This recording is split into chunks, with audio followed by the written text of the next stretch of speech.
Olives have been grown in California for hundreds of years, and olive oil production is big in Butte County. And you should know, I'm with Jamie Johansson, and he is part of this dynamic industry.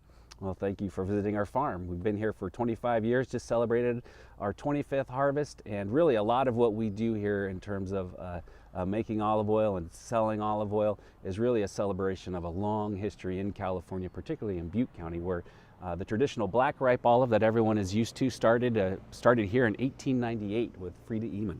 Why do they do so well here?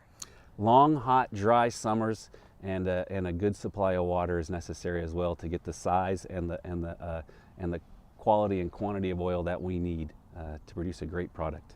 And what type of olives are these? These are mission olives. So the traditional, we say the traditional California olive, the first variety planted in California with the Franciscan missionaries up and down California. So there's over 200 different varieties of olives in the world, and while none of them are native to California, we do claim it as our own. Can you pick an olive off a tree and eat it? Or does it, obviously if you're making olive oil, there's a production, there's a long process to get that olive oil.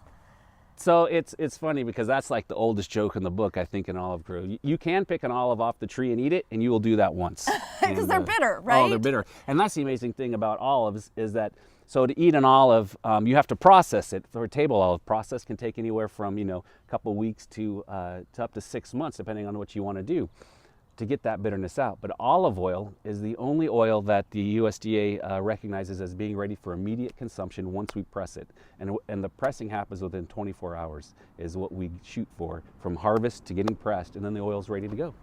Speaking of harvest, you do things a little bit differently. Your harvest is at a different time, and tell us why. Well, it's really based on where we farm. It has nothing to do with the farm or the variety of trees. It's based on the weather.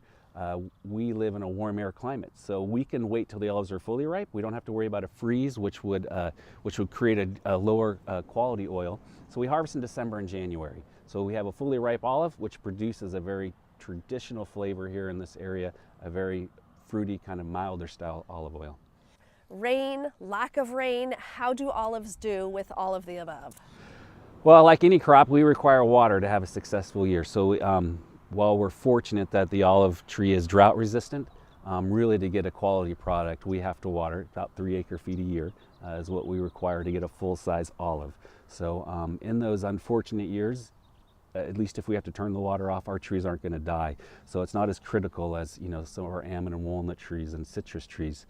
So we're fortunate there. It just is a long recovery. Most people don't understand. You turn the water off, that has an impact not just for that season, but for at least a couple of years down the road before that tree can finally recover, the olive tree, which we're fortunate it would recover. Most crops, that tree never recovers.